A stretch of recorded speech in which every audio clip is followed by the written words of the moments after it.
Welcome to Nana classes. दोस्तों, नाना classes के YouTube channel पे आपका स्वागत है। और वन रक्षक वन पाल मॉडल टेस्ट पेपर नंबर 3 लेके आए हैं।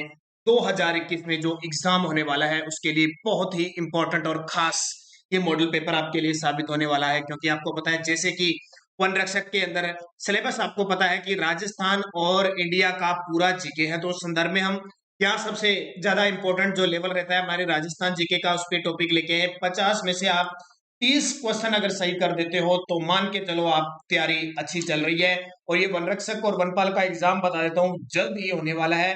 या तो ये मई में होगा या जून के अंदर आपका एग्जाम होगा। कड़ी स्पर्धा के साथ जो 1000-1100 के आसपास पद है उनमें स्पर्धा होने वाली है। तो तैयार रहिए, पूरे मोटिवेशन के साथ, पूरे जोश के साथ। वन रक्षक पर्यावरण के क्षेत्र में आप कदम बढ़ाने जा रहे हो, तो उसी हिसाब के जुनून के साथ आपको तैयारी करनी है। वन रक्षक वनपाल 2021 मॉडल पेपर। तो जल्दी से दोस्तों वीडियो को, इस सेशन को शेयर कर दो, लाइक कर दो। अगर आप चैनल पे नए हैं तो इसको सब्सक्राइब कर दो। देखो ये बटन लाइक का दबा दो और शेयर कर दो अपने दोस्तों में। और सब्सक्राइबर आप जरूर बने हमारे, क्योंकि एक तो सुबह 7 बजे हमारी राजस्थान करंट अफेयर्स की क्लास आती है, वो जरूर ज्वाइन करें। वन रक्षक और वनपाल के लिए इंपॉर्टेंट है, बेहद खास वो हमारी क्लास है।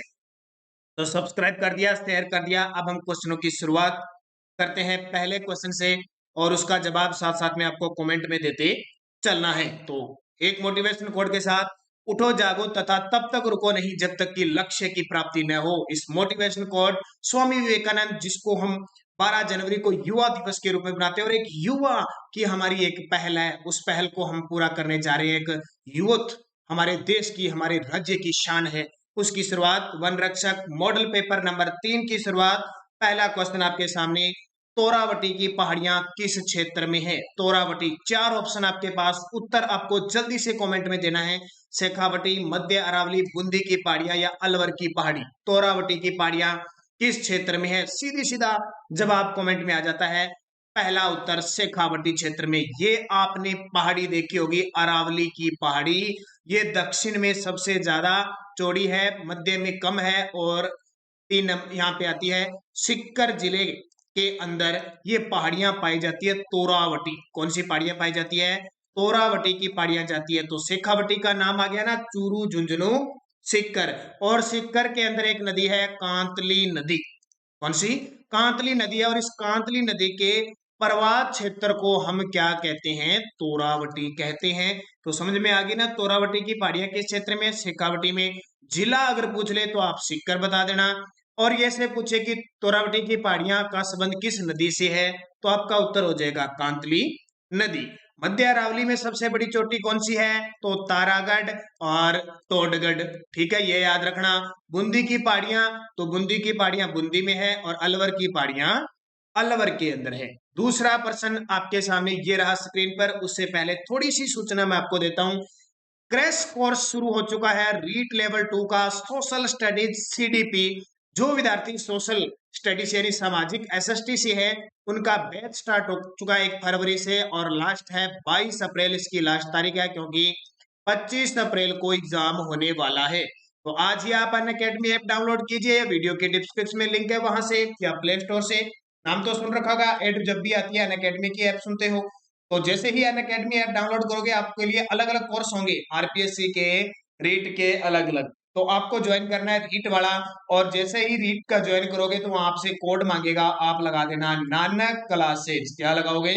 नानक क्लासेज। इसमें अगर आप कोर्स खरीदते हो तो 10% छूट भी होती है। टॉप एजुकेटर के द्वारा यहाँ पे क्लासें लगती है, लाइव क्लासें चलती है, पीडीएफ नोट्स और वीकली क्विज भी यहाँ पे प्राप्त होता है। ये देखिए दूसरा क्वेश्चन आपके सामने, राजस्थान के किस क्षेत्र में विंध्यन पठार का विस्तार है? विंध्यन पठार का विस्तार राजस्थान के किस क्षेत्र में है?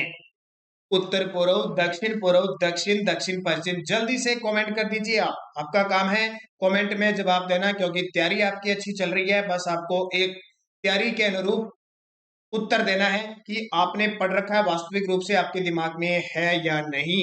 इसका जवाब हो जाएगा दक्षिण पूर्व में विंध्यन का पठार है। आपने नक्शा देखा है ना, इस तरह ये दक्षिण का पूर्व है। यहाँ पे कोटा, यहाँ बूंदी, यहाँ बारां, और यहाँ पे झालावाड़, 4 जिले आते हैं और इसको हम कहते हैं हाड़ौती का पठार। कौन सा पठार? हाड़ौती का पठार, या इसको हम कह देते हैं दक्षिणी पूर्वी का पठार। और इसी क्षेत्र में क्या आता है? विंध्यन पठार आता है। इसी क्षेत्र में इतना जो क्षेत्र फैला हुआ है वो राजस्थान में विंध्यन के पठार। काली मिट्टी यहाँ पाई जाती है, नदियां भी खूब है, बारिश भी खूब होती है इस क्षेत्र में, सोयाबीन खूब होता है यहाँ पे। और झालावाड़ में, झालावाड़ को राजस्थान का नागपुर कहते हैं क्योंकि यहाँ पे संतरे भी खूब होते हैं। तो इस चीज को आप बढ़िया तरीके से याद रखोगे। और राजस्थान का दूसरा सबसे प्राचीन जो क्षेत्र है वो भी विंध्यन पठार या हाड़ौती का पठार है। तो सही जवाब दिया होगा सभी विद्यार्थी ने। तीसरा देखो, सिरोही जिले में तीव्र ढाल वाली व कटी फटी पहाड़ियों का स्थानीय नाम क्या कहते हैं? ये आज इंपॉर्टेंट 10 से 12 क्वेश्चन स्पेशल लेके आया हूं मैं इन्हीं पे, क्षेत्रीय क्षेत्र विशेष पे, ताकि आपको कंटिन्यू चीजों का पता लग जाए। तो सिरोही जिला में तीव्र ढाल वाली कटी फटी जो पहाड़ियां हैं, जल्दी से जवाब दे दो। बोराट, ऊपरमाल, बाकर या गिरवा? तो आपका जवाब आपने दे दिया होगा बाकर। क्या कहते हैं?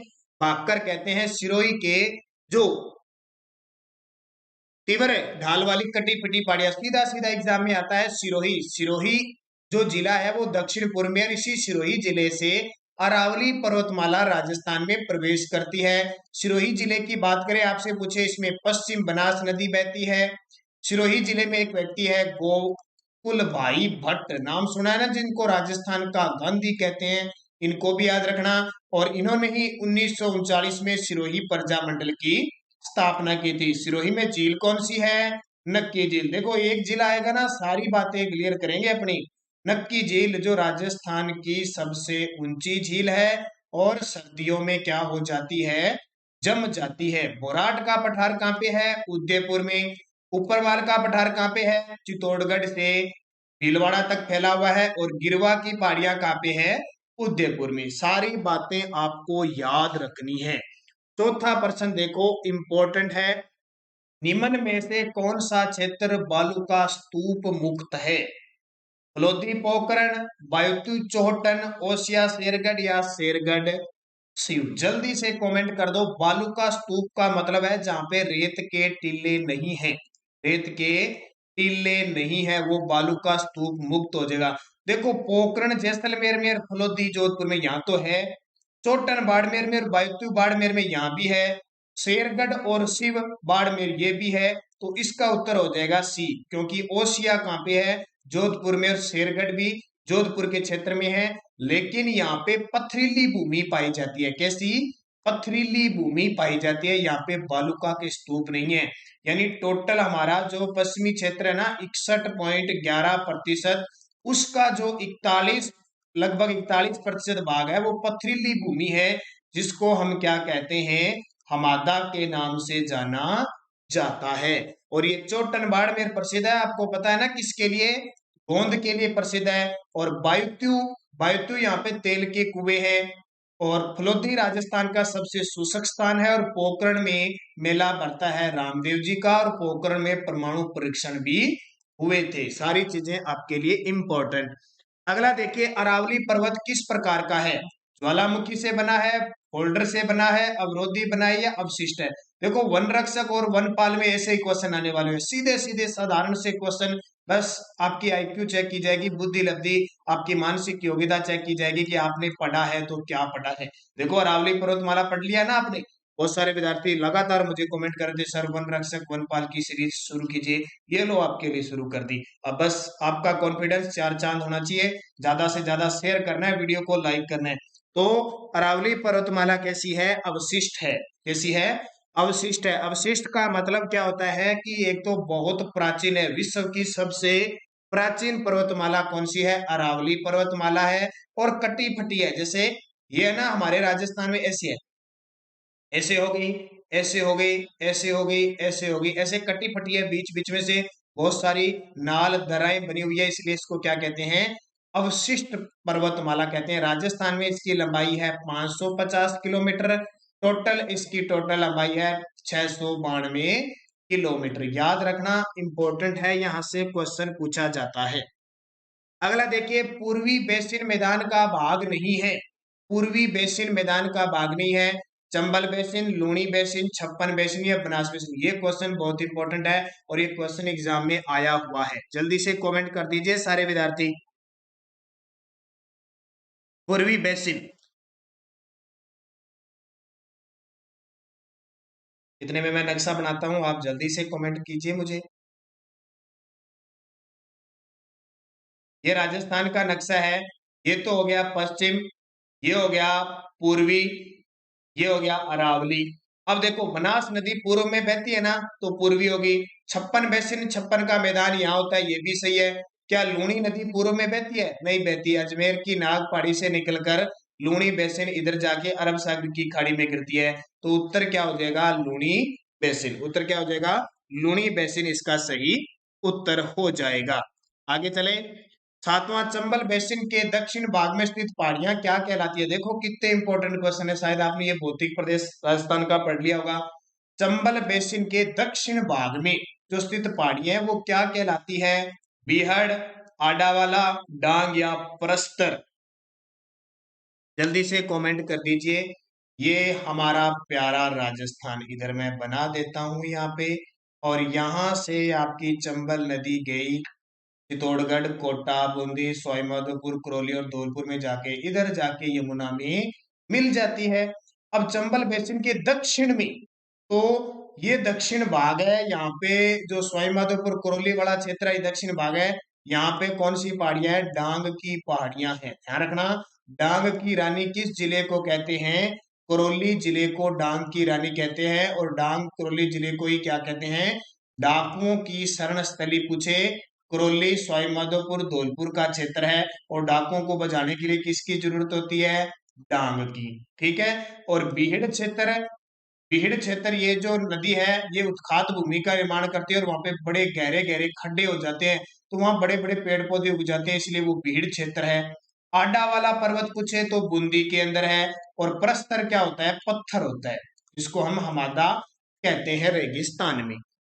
अगला प्रश्न देखिए, रोजा भाकर पर्वत किस जिले में? आज 10 से 15 क्वेश्चन इसी पे चर्चा है। पीछे 2 मॉडल टेस्ट पेपर मैंने दे दिए भी, बहुत ही इंपॉर्टेंट है। और ये जो मॉडल पेपर देखता जाएगा वन रक्षक वनपाल के सीधे सीधे क्वेश्चन आपके एग्जाम में आ जाएंगे, ध्यान रखना। तो रोजा भाकर पर्वत किस जिले में है? तो आपका उत्तर जल्दी से कमेंट में आ जाना चाहिए।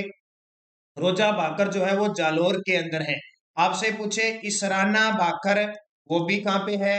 जालोर में। रोजा भाकर वो भी कहाँ पे है? जालोर में। डोरा पर्वत पूछे वो भी कहाँ पे है? जालोर में। आपसे पूछे पश्चिमी राजस्थान का सबसे ऊंचा पर्वत, जालोर के अंदर है डोरा पर्वत। सीकर में कौन सा है? रघुनाथगढ़, यानी उत्तरी अरावली का सबसे ऊंचा पर्वत। अगला देखिए, बरखान किस प्रकार का बालू का स्तूप है? इसके बारे में तो आप जानते ही हो, बरखान का तो बड़ा नाम सुना है आपने। बरखान, तो बरखान किस प्रकार का है?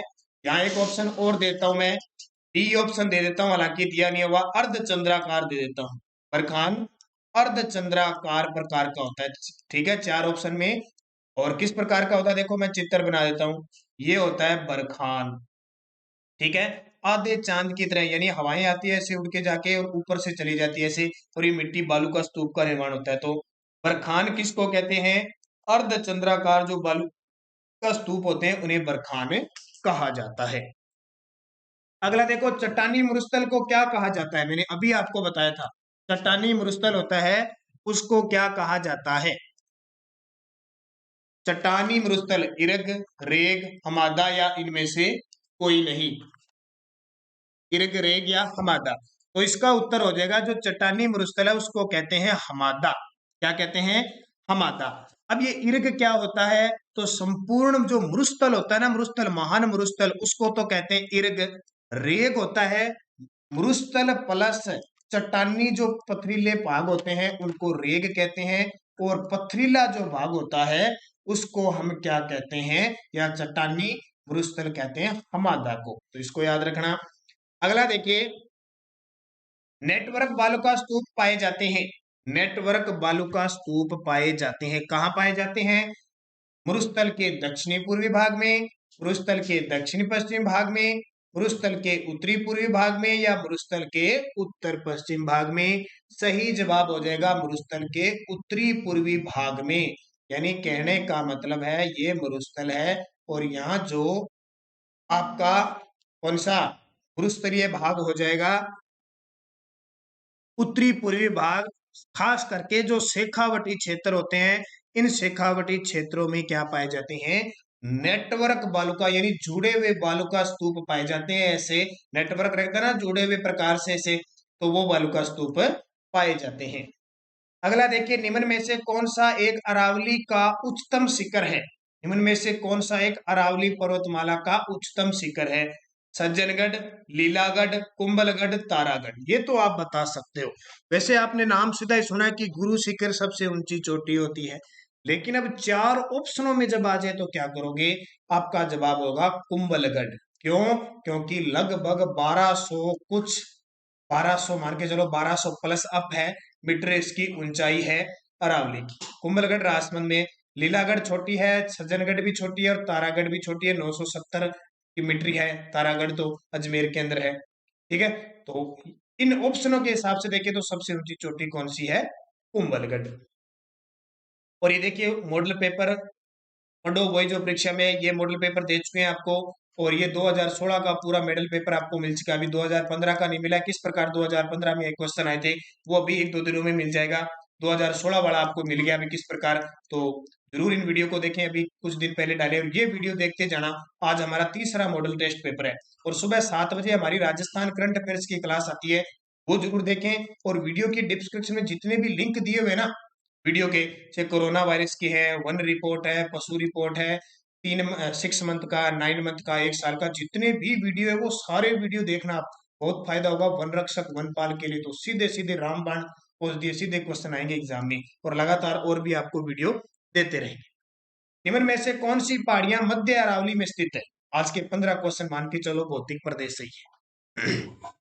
कौन सी पहाड़ियां मध्य अरावली में स्थित है? अब अरावली पर्वतमाला, ये अरावली पर्वतमाला होगी। ठीक है, बीच से क्या है ये? एकदम संकरी, दक्षिण पूर्व से चौड़ी है। कौन सी पहाड़ियां मध्य अरावली के अंदर है? यानी इस स्थान पे इनमें से कौन सी पहाड़ी हो सकती है? इसका जवाब आपको बताना है। तो देखो, गिरवा की पहाड़ियां कहाँ पे है? उदयपुर में, ये तो नीचे आ गई। इसराना की पहाड़ियां ये जालोर के अंदर आ गई। गोगुंदा की पहाड़ियां ये भी उदयपुर के अंदर आ गई। तो मध्य में कौन सी आ जाएगी? मेरवाड़ा की पहाड़ियां। मध्य में कौन सी आ जाएगी? मेरवाड़ा की पहाड़ी। और मेरवाड़ा की पहाड़ियां है कहाँ पे? अजमेर के अंदर स्थित है। कहाँ पे? अजमेर के अंदर स्थित है, इसको याद रखना। तो मेरवाड़ा की पहाड़ियां कहाँ होगी? अजमेर के अंदर स्थित होगी। ये सारी आपको याद रखना है। मध्य में कौन सा है? अजमेर। तो अजमेर मेरवाड़ा की पहाड़ियां। अगला देखिए, राज्य का दूसरा बड़ा शहर कौन सा है?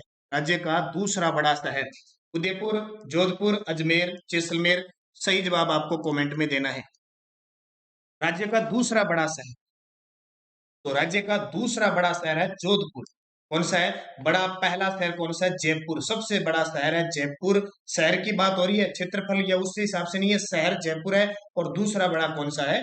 जोधपुर के अंदर है। अजमेर को राजस्थान का हृदय कहते हैं, अंडों की टोकरी कहा जाता है, राजस्थान का मक्का कहते हैं। जैसलमेर में मरु महोत्सव बनाया जाता है। कौन सा? मरु महोत्सव बनाया जाता है। और जैसलमेर को पंखों की नगरी कहा जाता है, पंखों की नगरी। और स्वर्णगिरी भी किसको कहते हैं? जैसलमेर को। जोधपुर को नीला शहर कहते हैं, ब्लू सिटी और सन सिटी कहते हैं। उदयपुर को झीलों की नगरी कहते हैं। और उदयपुर की आकृति पता है कैसी है? ऑस्ट्रेलिया महाद्वीप के समान है। अगला देखिए, भाकरी रण किस जिले में स्थित है? देखो, बहुत इंपॉर्टेंट क्वेश्चन सुनोगे आप। भाकरी रण किस जिले में स्थित है? बाड़मेर में, जैसलमेर में, जोधपुर में, सीकर में? तो ध्यान रखना, जैसलमेर के अंदर भाकरी रण स्थित है। कौन से? जैसलमेर में भाकरी रण। राजस्थान का प्रथम मशीनरी केंद्र कब स्थापित किया गया? राजस्थान का प्रथम मशीनरी केंद्र कब स्थापित किया गया? तो आपका उत्तर हो जाएगा 1860। साथ साथ में कमेंट में जवाब देते जाना ताकि आपको पता लगे आपने क्या पढ़ा है। बस 1860 के अंदर स्थापित हुआ। असंगत युग्म को छांटिए। सिर व मस्तक के आभूषण रखड़ी, शीश फूल, फीणी, ताविद होता है। बाजू व हाथ के आभूषण मोखड़ी, पूंचिया, अणत, पट होता है। कमर का आभूषण करधनी, तगड़ी, कणकती, कंदोरा होता है, या कान के आभूषण पोत, हाकर, पंचलड़ी, चंदना। इनमें से एक असत्य है, एक। तो वो कौन सा है?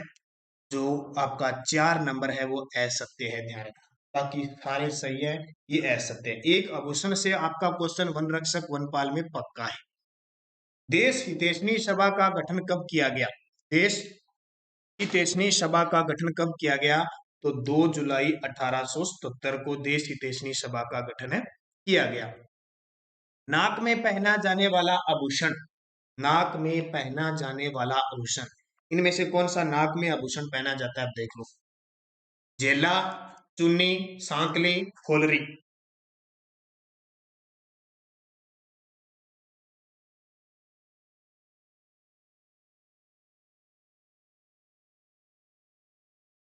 तो सही जवाब दे दो फटाफट। नाक में पहना जाने वाला आभूषण है चुन्नी, चुन्नी, चोप। ये कहाँ पे नाक में पहने जाते हैं? कौन कौन से? चुन्नी, चोप, लूंग, नथनी, कांटा, खीणी, कोको। ठीक है, ये सारे के सारे कहाँ पहने जाते हैं? नाक में पहने जाते हैं। तो इसको याद रखना।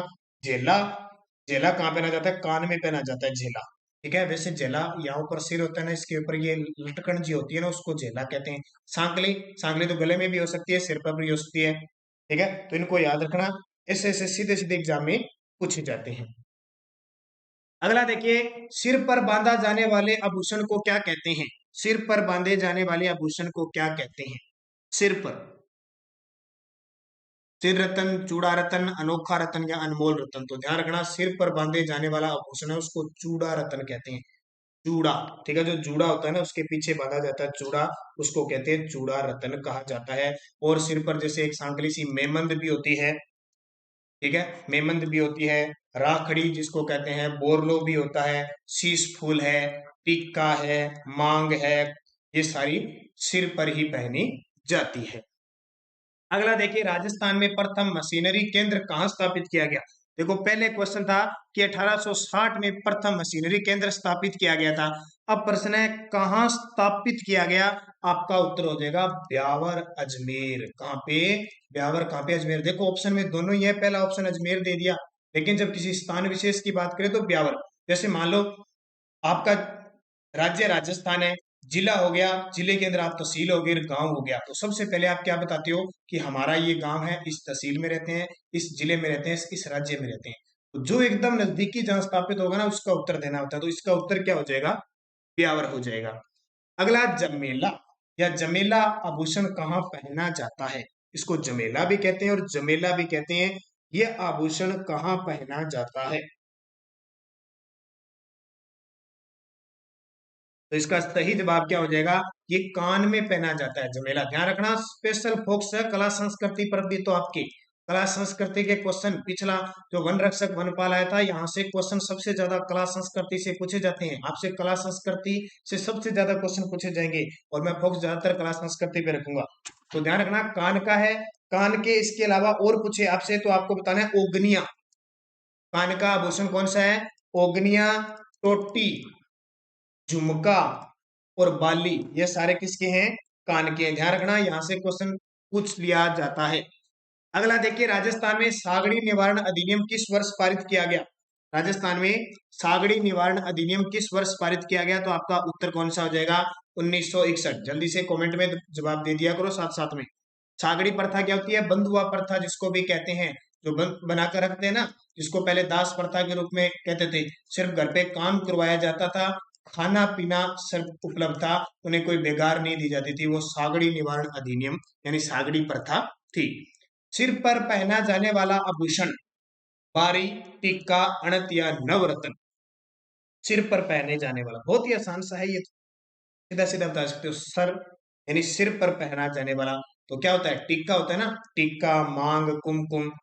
ये टिक्का, मांग, शीश फूल, ये होता है, ध्यान रखना। क्वेश्चन पूछा जाता है सिर पर पहना जाने वाला आभूषण। अणत कहाँ पहना जाता है? अणत जो भुजा होती, हाथ होते हैं ना, हाथ की जो बाजू होती है ना, यहाँ पे अणत पहना जाता है, अणत। आदिवासी स्त्रियों द्वारा पहना जाने वाला वस्त्र, आदिवासी जो स्त्रियां होती है वो कौन सा वस्त्र पहनती है? लुंगड़ा पहनती है, रेनसाई पहनती है, या चुन्नड़ पहनती है। आदिवासी समाज की जो स्त्रियां होती है वो कौन सा आभूषण पहनती है? ठीक है, वस्त्र पहनती है। आभूषण तो अलग हो जाएंगे। वस्त्र, कौन सा वस्त्र पहनती है?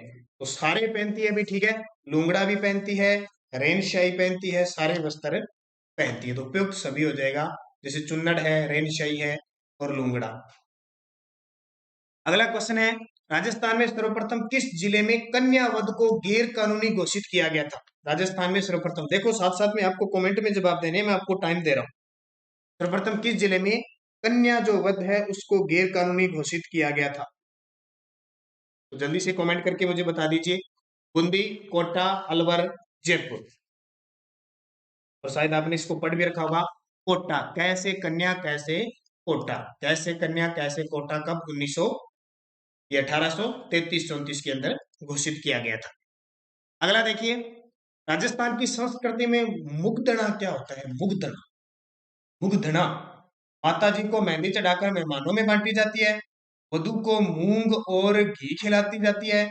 लाख की चूड़ियां जिसमें चांदी की कड़ी पिरोई जाती है, या भोजन पकाने के लिए लकड़ियां जो विनायक स्थापना के पश्चात लाई जाती है। तो क्या होता है? सही जवाब, भोजन पकाने के लिए जो लकड़ियां जो विनायक स्थापना के पश्चात लाई जाती है उसको क्या कहते हैं? मुग्धना कहा जाता है। देखो कितनी बढ़िया शब्दावली है, शायद बहुत सारे विद्यार्थी जानते ही नहीं होंगे। अब एक देखो, एक और आगे, राजस्थानी संस्कृति में जनोटना क्या है? जनोटना। और दोस्तों मैं बता देता हूँ, वन रक्षक और वनपाल के लिए 2020 का राजस्थान करंट अफेयर आएगा, राजस्थान और इंडिया करंट अफेयर आएगा, तो उसकी हमारे पास पीडीएफ उपलब्ध है। पूरी एक साल की, जनवरी से दिसंबर 2020 की पीडीएफ आप हमारे पास उपलब्ध है। लगभग 1200 से 1500 क्वेश्चन है। अगर आपको ये खरीदनी हो, यानी पेड है, ये पे है, 50 रुपए चार्ज है। वैसे हमारी कोई भी पीडीएफ होती है टेलीग्राम पे फ्री होती है, लेकिन ये हमारी स्पेशल ई बुक तैयार की हुई है, 50 रुपए पे है। अगर किसी को खरीदनी हो तो आप संपर्क कर सकते हैं 8094496272 पे। इस नंबर पे आप फोन पे या पेटीएम से 50 रुपए कटवाकर और व्हाट्सएप से सीधा पीडीएफ ले सकते हो, अगर किसी को चाहिए। और वन रक्षक वनपाल में तो सीधे सीधे क्वेश्चन आ जाएंगे। अभी हमने राजस्थान पुलिस के लिए स्पेशल निकाली थी, सारे क्वेश्चन राजस्थान पुलिस के अंदर आए थे, इसलिए हमने क्लास वन रक्षक और वनपाल के लिए भी ये पीडीएफ उपलब्ध है। तो आप लेना चाहते हो तो 8094496272 पे संपर्क कर लेना। 50 रुपए इसका पे होगा। जैसे पे कर दोगे आप, तो आप व्हाट्सएप पे मैसेज कर देना, तुरंत आपको व्हाट्सएप पे वो पीडीएफ और इसके साथ 2019 की भी फ्री प्राप्त हो जाएगी। तो राजस्थान की संस्कृति में जानोटना क्या है? ये तो नाम सुना ही आपको। वर पक्ष की ओर से दिया जाने वाला भोज क्या कहलाता है? जानोटना कहलाता है। भील जनजाति में कछाबू कौन पहनता है? भील जनजाति में कछाबू, अभी कछाबू कौन पहनता है? तो देखिए दो चीजें, पुरुष, महिलाएं, नवयुवक लड़का या फिर बालक पहनता है। इसका जवाब आपको कमेंट में देना है, जल्दी से दे दो ताकि तैयारी का भी पता लगे, क्योंकि आप लगातार तैयारी से जुड़े हुए हो। और अगर आप तैयारी कर रहे हो तो आपको पता होना चाहिए कुछ ना कुछ कि कौन पहनता है। तो ये पहनती है महिलाएं। कौन पहनती है? महिलाएं पहनती है कौन सा? कछाबू। अब और भी बहुत सारी चीजें होती है जो महिलाएं पहनती है, ठीक है। उनके कई नाम होते हैं, जैसे कटकी हो गया, सरारा हो गया, कुर्ता हो गया, कापड़ी हो गया, तिलका हो गया, मोठड़ा हो गया, लहरिया, पीला पोंचा, ये सारे सारे किसके आभूषण यानी वस्त्र हैं? भील जनजातियों की। अब देखिए कितना सुंदर, भीलों में छेका फाड़ना क्या होता है? त्योहार है, तलाक है, विवाह है या पुत्र जन्म? छे छेड़ा फाड़ना, छेका या छेड़ा फाड़ना क्या होता है भीलों में? तो ये एक तलाक है। क्या है? एक तलाक है। इसमें क्या है, एक भील स्त्री एक भील पुरुष को जब तलाक देती है तो अपने पल्लू का जो होता है, जो उसका एक हिस्सा काट कर उसकी भरी पंचायत में हाथ में देते हैं, वो छेका फाड़ना कहलाता है। और वो दूसरे पुरुष के साथ चली जाती है, वो होता है छेका फाड़ना। ये याद रखना, सीधा सीधा आता है। बल्य आभूषण कहाँ पहना जाता है? ये क्वेश्चन 3-4 बार एग्जाम में आ चुका है। बल्य आभूषण कहाँ पहना जाता है? सिर पर, कान पे, नाक पे या फिर हाथों में पहना जाता है? बल्य, शायद बहुत सारे विद्यार्थियों ने पहली बार नाम सुना होगा, तो ध्यान रखना, ये पहना जाता है कहाँ पे? हाथों में। बल्य आभूषण सफेद चूड़ी का एक रूप होता है और ये हाथों में पहनी जाती है। कौन सी? बल्य। याद रह जाएगा, बल्य आभूषण कहाँ पहना जाता है? हाथ में पहना जाता है। हाथ में, जैसे छेलकड़ो, पछेली, हथ फूल, पंगड़ी, बरेलिया, ये सारे हाथ में पहने जाते हैं। राजस्थानी संस्कृति में ओलंदी क्या है, ये भी आपने बहुत सुना होगा। ओलंदी क्या है राजस्थानी संस्कृति में? विवाह का एक प्रकार है, एक देसी खेल है, नववधु के साथ जाने वाली लड़की या स्त्री है, राजस्थानी लोक गीत है। तो ओलंदी क्या होता है? नववधु जो होती है उसके साथ जाने वाली लड़की या स्त्री होती है, उसको क्या कहते हैं? ओलंदी कहते हैं। याद रह जाएगा ना, ओलंदी। नववधु जो नई शादी होती है, उस वधु जाती है, उसके साथ लड़की या स्त्री जाती है, उसको हम क्या कहते हैं? ओलंदी कहते हैं। नवनिर्मित गृह के उद्घाटन की रस्म क्या कहलाती है? नवग्रह का उद्घाटन की जो रस्म होती है वो क्या कहलाती है? सुना होगा आपने, नांगल। और एक वीडियो आपने देखा होगा, नांगल कराते हुए एक पंडित जी महाराज होते हैं और एक जमींदार होता है, दोनों के बीच एक न्यांगल होती है, बड़ी जबरदस्त तरीके की, बड़ी जबरदस्त। देखी होगी, हंस के पेट ही दर्द करने लग जाता है, इतनी जबरदस्त न्यांगल होती है। मौसर क्या होती है? मृत्यु भोज। भंडार क्या होती है? जो घर पे देते हैं ना, विवाह के समय भोज देते हैं, वो होता है। तो ये ध्यान रखना, नवनिर्मित गृह के उद्घाटन की प्रक्रिया क्या कहलाती है? नांगल कहलाती है। लॉर्ड डलहौजी ने स्त्रियों को विधवा विवाह से मुक्ति प्रदान करने हेतु विधवा पुनर्विवाह अधिनियम किस वर्ष पारित किया? लॉर्ड डलहौजी, बड़े ही शानदार तरीके के व्यक्ति लॉर्ड डलहौजी, स्त्रियों में विधवा विवाह से मुक्ति प्रदान करने वाले। तो ये 1856 में विधवा पुनर्विवाह अधिनियम हुआ था, यानी विधवा से शादी पहले नहीं की जाती, उन्हें डकैत वगैरह माना जाता था और उन्हें मार दिया जाता था। उसके बाद में ये पुनर्विवाह की सिस्टम शुरू हुई डलहौजी के समय 1856 में। और 1853 में ये डलहौजी थे, इनके काल में भारत में रेलों का, डाक खानों का 1854 में बहुत सारा काम यहाँ से स्टार्ट हो जाता है। आदिवासी स्त्रियों का वस्त्र है जामसाई साड़ी, नांदना, कटकी या उपयुक्त सभी। आदिवासी जो स्त्रियां होती है उनके वस्त्र मैंने अभी आपको बता के गया, कुर्ता, कटकी, घघरिया, लहरिया, ये सारे पोमचा, ये सब आदिवासी जो महिलाएं हैं उनके वस्त्र हैं। तो इसका सही जवाब है उपयुक्त सभी। उपयुक्त सभी इसका जवाब हो जाएगा। सती प्रथा का अन्य नाम क्या है? सती प्रथा, सहमरण, सहगमन, अनवारोहण। सती प्रथा होती क्या है? जब किसी राजा महाराजा या किसी पहले के समय किसी व्यक्ति की मृत्यु हो जाती थी तो उसकी पत्नी को भी उसके साथ मरना पड़ता था, यानी उसके साथ सती होती थी, मरना पड़ता था, उसकी चिता के साथ ही जल जाती थी, वो सती प्रथा कहलाती थी। उसको सहमरण भी कहते हैं, साथ मरने वाला, सहगमन, साथ जाने वाली, और अनवारोहण ये भी कहा जाता है। तीनों नाम किसके हैं? सती प्रथा के हैं। और इस पे रोक आपको पता है 1829 में लॉर्ड विलियम बेंटिंग ने राजा राम मोहन राय के प्रयासों से लगाई थी, पता है ना, लास्ट। ये इंपॉर्टेंट है। अगला देखिए, राजस्थान में सर्वप्रथम सती प्रथा को किस स्थान पर गैर कानूनी घोषित किया? अब वो तो था, अब हमारे राजस्थान में सर्वप्रथम सती प्रथा को गैर कानूनी बूंदी में घोषित किया गया था। कहाँ पे? बूंदी में घोषित कर दिया गया था। जस्ट इसके बाद में 1831-32 के आसपास इसे सती प्रथा को गैर कानूनी घोषित किया गया था। गर्भवती स्त्री को अमंगलकारी शक्तियों से बचाने के लिए किया गया संस्कार। गर्भवती स्त्री होती है, उसको अमंगलकारी शक्तियों से बचाया जाता है, वो संस्कार कौन सा होता है? तो वो होता है सीमंतोनयन। कौन सा? सीमंतोनयन होता है। निष्क्रमण, जब पहली बार बच्चे को सूर्य के दर्शन करवाए जाते हैं। पुष्पन, ये पहले करवाया जाता है, यानी गर्भावस्था से पहले का है ये, जब मतलब गर्भ वीर्य के माध्यम से गर्भावस्था ठहरती है।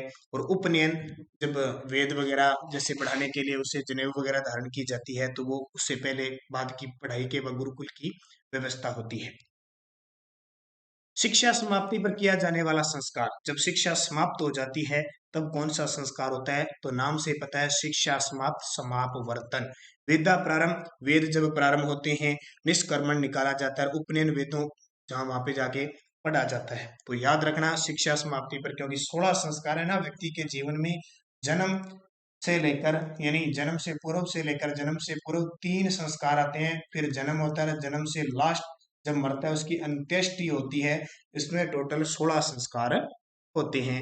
गुलाबी क्रांति का संबंध, ये तो आपको पता है, बड़ा ही शानदार। जल्दी से ये बटन को दबा दो, भी लाइक कर दो जितने विद्यार्थी देख रहे हैं, और शेयर कर दो अपने दोस्तों में। चैनल पे नए हैं तो इसको सब्सक्राइब जरूर कर लेना, और सुबह 7 बजे की राजस्थान करंट अफेयर्स की क्लास देखना न भूलें। और संडे के दिन वीकली टेस्ट होता है। जैसे ही पूरा मंथ हो जाता है, पूरे एक महीने के 100 क्वेश्चनों का वीडियो आपको मिलता है। और हमारे टेलीग्राम से जुड़ जाइए, नानक क्लासेज स्टडी अड्डा नानक क्लास है, जिसमें लगभग 8100 के आसपास विद्यार्थी जुड़े हुए हैं। उसको आप ज्वाइन करिए, क्योंकि आजकल फर्जी टेलीग्राम भी बहुत चल रहे हैं। तो गुलाबी क्रांति का संबंध है झींगा उत्पादन से। गुलाबी क्रांति झींगा। और आलू उत्पादन गोल क्रांति। कौन सी? आलू गोल क्रांति। चेवनी क्या है? ये तो आपको पता है, जो विद्यार्थी करंट अफेयर्स की सुबह क्लास देखते हैं उसको तो पता है। चेवनी क्या है? बकरी का मांस है। बकरी का जो मांस है उसको क्या कहते हैं? चेवनी। किस एकमात्र अभिलेख में अशोक ने अपने आप को मगधाधिराज यानी पियदर्शी राजा मगध कहा है? किस एकमात्र अभिलेख में अशोक ने, हो गया इंडिया हिस्ट्री भी आपके क्वेश्चन आते हैं, अपने आप को मगधाधिराज पियदर्शी राजा मगध कहा है? तो बाबरू, जो विराट के अंदर है। विराट कहाँ पे है? बाण गंगा नदी के किनारे हमारे राजस्थान के जयपुर में स्थित है, ये ध्यान रखना। और ये विराट, इसकी खोज की थी 1936-37 में दयाराम बहादुर साहनी के द्वारा की गई थी। यहाँ से दो धर्म यानी एक तो बौद्ध धर्म और मौर्य वंश की जानकारी मिलती है। आपसे पूछे राजस्थान में अशोक की जानकारी कहाँ से मिलती है, तो आपका उत्तर होगा विराट। माही बजाज सागर परियोजना है, तो माही बजाज माही नदी पर बनी हुई है। और किस दो राज्यों की परियोजना है, तो आपको याद रखना है राजस्थान और गुजरात की है। ये जैसे माही नदी है, इधर आ गया आपका गुजरात, ये आ गया राजस्थान, और ये आ गया मध्य प्रदेश। 3 जिलों में बहती है, लेकिन परियोजना गुजरात और राजस्थान की है। 55% हिस्सा गुजरात का है, 45% राजस्थान का है। लेकिन इससे जो विद्युत उत्पादित की जाती है, एक 144 मेगावाट, वो सारी की सारी राजस्थान को प्राप्त होती है। याद रखना, इंपॉर्टेंट क्वेश्चन है ये परीक्षा की दृष्टि से। अगला देखो, उस अभयारण्य का नाम क्या है जिसके पूर्वी सिरे पर तो गागरोन दुर्ग है, दक्षिणी सिरे पर हिंगलाजगढ़ है, और पश्चिमी सिरे पर भैंसरोडगढ़ स्थित है? उस अभयारण्य का नाम क्या है? पूर्वी में, पूर्वी का मतलब यहाँ तो गागरोन दुर्ग है, दक्षिणी सिरे पर हिंगलाजगढ़ है, और पश्चिमी सिरे पर भैंसरोडगढ़ है। तो कौन सा अभयारण्य हो जाएगा? सीधा सीधा ये आप जवाब देख सकते हो, कौन सा हो जाएगा? दर्रा अभयारण्य। कौन सा? दर्रा। यहाँ पे थोड़ा सा मिस्टेक से आपको बताया, दर्रा, हाँ ये रहा दर्रा अभयारण्य यहाँ है। ये क्वेश्चन बहुत बार आता है। 2006 में इसको अभयारण्य घोषित किया गया था, 2010 में इसे राष्ट्रीय उद्यान घोषित किया गया था, और 2013 में इसे बाघ परियोजना में शामिल किया गया था। ये क्वेश्चन राजस्थान पुलिस में भी आया था। कौन सा युगम बेमेल है? गुलाबी नगरी जयपुर को कहते हैं, झीलों की नगरी उदयपुर को कहते हैं, वस्त्र नगरी कोटा को कहते हैं, और सूर्य नगरी जोधपुर को कहते हैं। तो कौन सा बेमेल हो गया? वस्त्र नगरी। वस्त्र नगरी किसको कहते हैं? भीलवाड़ा को कहते हैं, राजस्थान का मैनचेस्टर भीलवाड़ा। आपसे पूछे नवीन मैनचेस्टर राजस्थान किसको कहते हैं, तो ध्यान रखना भिवाड़ी अलवर को कहा जाता है। किस वर्ष राजस्थान में स्वीडन के सहयोग से सभी के लिए शिक्षा प्राप्त करने की योजना प्रारंभ की गई? सभी के लिए, जैसे बूढ़े बुजुर्ग वगैरह है ना, आपको पता ना, खोले हुए प्रौढ़ शिक्षा के लिए भी पुस्तकालय वगैरह खोले हुए हैं। तो स्वीडन के सहयोग से जून 1992 में इसकी शुरुआत की गई। इंपॉर्टेंट है क्वेश्चन, ध्यान रखना। माधो सिंह और जवाहर सिंह का संबंध किस युद्ध से है? माधो सिंह और जवाहर सिंह का युद्ध है, कामा का युद्ध हुआ था। कामा भरतपुर में है। 1768 में एक युद्ध हुआ था, किस किस के बीच? माधो सिंह और जवाहर सिंह। ये गिंगोली का युद्ध 1807 में, ये ध्यान रखना, जयपुर और जोधपुर की सेना के बीच हुआ था। ये भी ध्यान रखना, ये भी पूछा जाता है, कृष्णा कुमारी विवाद को लेकर ये युद्ध हुआ था। इंदिरा गांधी नहर परियोजना क्षेत्र में पशुपालन विभाग द्वारा सेवण घास के संरक्षण तथा हरे चारे की उपलब्धता, चौरेनीय चारे की उपलब्धता सुनिश्चित करने हेतु कौन सा कार्यक्रम संचालित किया जा रहा है? तो कौन सा किया जा रहा है? Golden grass project. Golden grass project. किस जिले में आक्कलवुड फॉसिल पार्क स्थित है? तो किस जिले में है आक्कलवुड फॉसिल पार्क? जैसलमेर का जो राष्ट्रीय मरु उद्यान है वहां पे स्थित है। कौन सा देश लगभग राजस्थान के क्षेत्रफल के बराबर है? देखिए कितना इंपॉर्टेंट है, कौन सा देश राजस्थान के क्षेत्रफल के बराबर है? क्षेत्रफल कितना है? 3,42,239 वर्ग किलोमीटर। तो ये जापान है, राजस्थान के क्षेत्रफल के बराबर है। देखो देश है इतना बड़ा। राज्य में किस स्थान पर 30,000 टन की क्षमता वाला तांबा गलाने का संयंत्र लगाया गया है? खेतड़ी झुंझुनू के अंदर। खेतड़ी झुंझुनू, जिसको तांबा नगरी कहते हैं। रूपाजी और करपाजी नामक किसान नेताओं का संबंध किस आंदोलन से है? तो बेंगू किसान आंदोलन से है। किससे? बेंगू जिसकी शुरुआत मेनाल भीलवाड़ा से हुई थी, वर्तमान में बेंगू चित्तौड़गढ़ के अंदर है और उसका नेतृत्व राम नारायण चौधरी के द्वारा किया गया। उड़ावन पक्षी को राज्य पक्षी का दर्जा कब दिया गया? ये तो बहुत ही इंपॉर्टेंट है भाई, आपके लिए पूछा जा सकता है, वन रक्षक वनपाल में खास है और इस प्रकार के क्वेश्चन पूछे जाते हैं।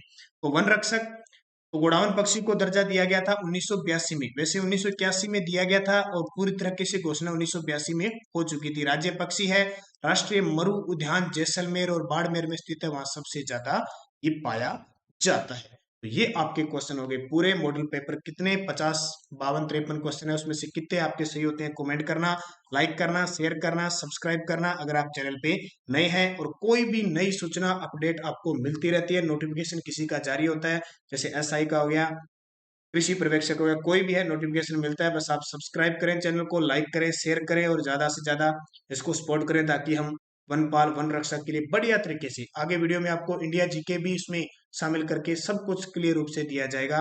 बस आपकी सपोर्ट चाहिए, आप मेहनत कीजिए, लक्ष्य अपनी तरफ अग्रसर होइए। धन्यवाद, जय हिंद, जय भारत।